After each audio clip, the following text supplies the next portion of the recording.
Mississippi State. Can you start on that Mississippi State one for me, BigRagoo? Yeah, sure. So Mississippi State last year they finished up 8-5, 4-4 in conference. So they won all their out of conference games. Now they bring back six on offense and only three on defense. So that's kind of a rough spot for them there. I'm gonna get over to their page here and try to look at some of the player personnel. But okay, so on the offensive side, they were number 2 in the SEC in the run game. Okay, so but overall, offensively speaking, they were ranked like 10th in the SEC in scoring, and they were ranked 10th yards per game, like 397 yards per game. An area they need to definitely improve is on the pass. So they look to a new junior quarterback. Kentanian Thompson is his name. He's a run-style type quarterback, and he's only got like about a 47% pass completion rate. So he wasn't a starter last year, but he's kind of stepped into that role this year. And they're next to last. With the pass, they rank 112th nationally, and they're next to last in the conference on the pass. So they definitely have room for improvement there. Now, the defense is the bread and butter on this team. Now, if I tell you the defense stats, you won't believe it. This team was number 1 in conference in scoring against, number 1 in conference rushing, number 1 in conference passing, and number 1 conference overall in defense. And they were number 2 nationally. So this team lives on the defensive side of the ball. Now, they've only given up like they've 92 yards per game on the run and 13-point scoring. So their defense has kept them in all their games. And I think it might catch up to them this year because, they did lose some talent on defense, and they're going to have to try to replace a lot of that talent. With only 3 returning starters, it's going to be a tough spot for them to kind of repeat. Like I said, 8-5, 4-4 in conference. It's going to be a tough look for them to come back. Now, Bob Shoop, who's the defensive coordinator, he's a well-traveled guy. He's coached. I think he was ex-head coach in Colorado and done some time at Penn State, if I'm not mistaken. But overall, this guy knows how to coach defenses. And I don't know, with the 3 returning starters on the defensive side and the schedule they start out, they played Louisiana this past week. They go to Southern Miss, then Kansas State, then Kentucky, then at Auburn. Those are their first 5 looks. So they got a pretty decent schedule to come up against. They start out a little light early. With those 3 games, they might be 3-0 by the time they meet Kentucky. And then they finish up, they got Abilene Christian, Ole Miss at the game at the last game of the season. Then they got the sandwich games in the middle. That's going to be the tough row for them. They got Auburn. They could maybe beat Tennessee, LSU, a loss, take Texas A&M a loss, maybe win Alabama a loss. So they're probably looking at about a 500 ball club, I'm thinking, this year. I think they overachieved a little bit last year on account of defense, a little young in offense. And like I say, Jay Moorhead, this is his second year as a coach, and not a bad first year for him because with that defense, he was pretty lucky to have what he had there. So I see a little bit more struggles from this squad this year, just because of the youngness that they're going to have on the offensive side, trying to make the improve there, and then losing that defensive talent that they had last year. Well, I see on the defensive side of the ball, they do have this quarterback, Cameron Dantzler. And the quarterback coach over there says this in the Lindsay magazine. He says, based on everything he's doing now, I would say he's the best corner in the country. So even though they may have lost a few players, they still have a stout D. Teams that pride themselves in defense, that's just what they do. They also brought in the top newcomer defensive tackle Nathan Pickerton, and he's a transfer coming over there. He's 6'4", 300-pounder, and he just has to adjust to the speed of the SEC. And that guy should put a dent in over there too. Now, like you said, last year they only let up 13.2 points per game on the defense, but they only scored 28.5 points a game. Now this year, judging from the first game that just took place, looks like the offense is doing a little bit better, and the defense, like you said, is slipping up a little bit. They had, I think it's 38-28 victory this week against Louisiana.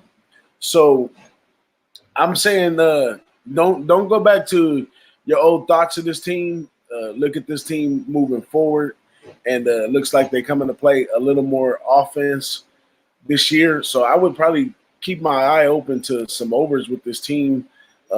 Looks like the offense is going to have to open it up a little bit more and spread the ball around some in order for them to win these games, being that the defense is not going to be as locked down as they were last year. But shout out to Coach Moorhead, and I like what he's doing over there.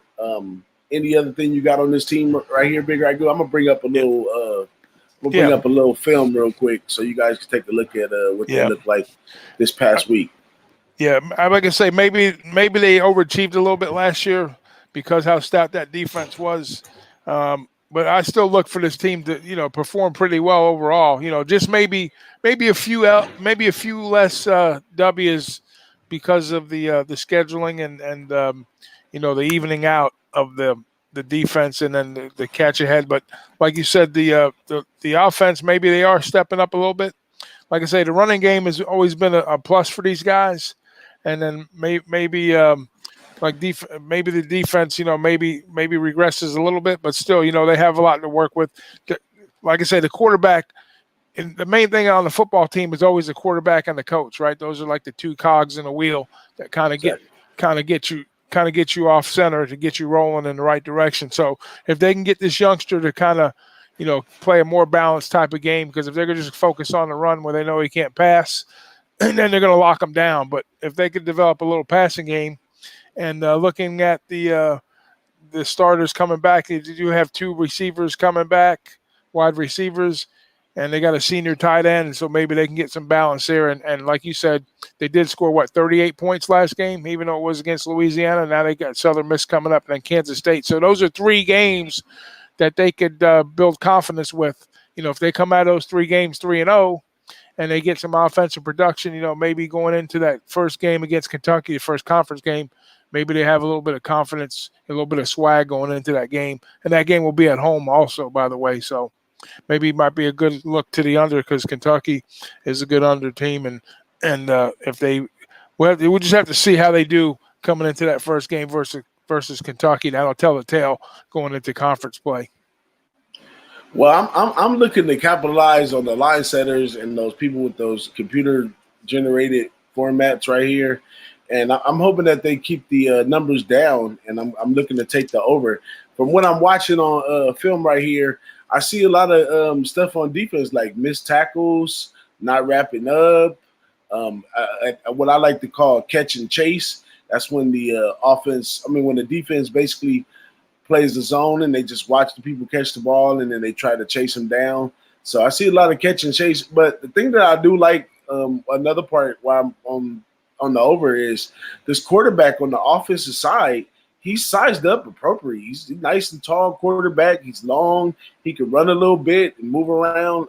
This guy might be interesting to watch for the rest of the season. But from what I'm watching so far on the tape, I don't see a team that's really, really tightly gelled together.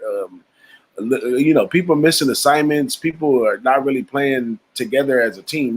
Football is a chain link fence. You got to have every link doing what it needs to be doing in order to have a high success rate. So I expect them to take some losses here and there. The schedule they got this year is fairly decent. But like you said, they have the part where they got to and we forgot to add that one too. The crunch time is a little worse than we thought, BigRagoo, because you got to consider they're about neck and neck with this Kentucky team, and that's going to be a big game for them right there. Yeah. And then right after that, they at Auburn, at Tennessee. They get to play LSU at home, and then they turn back around. They got to play at Texas A&M and at Arkansas. And judging from last year, they took some of their losses on the road, the Kentucky game, the LSU game, and also the Alabama game. So they don't play those big teams well on the road as well. But definitely my best insight on this team is going to be on the totals, because we're going to get some jaded lines out there until the market catches up with the offense being the strong part of the team this year, opposed to the defense. Yeah, well, they get Kentucky, they get LSU and Alabama at home. That's good, and then they get a weaker look at two winnable games. Actually, Tennessee and Arkansas. They're not world beaters. They could probably, if they play decent and play tough, they can maybe win those games on the road. So, and maybe, who knows? Maybe they might get lucky and beat an LSU or an A&M. Who knows? Yeah, I mean, what I've noticed in the SEC is that they got a lot of teams that play well on any given day. So another one of those teams you might want to look out. Like I said, with a quarterback like they got on the offense that has the skill set and the size to do some damage, he could give some of these guys a run for their money later on in the season. Yeah. But you got any last things to say about this M-I, crooked letter, I, crooked letter, I, humpback, I, state game team right here? You know what we're going to do? We're going to take off the state, and we're going to go to the other crooked letter team in the same state. Ole Miss is next.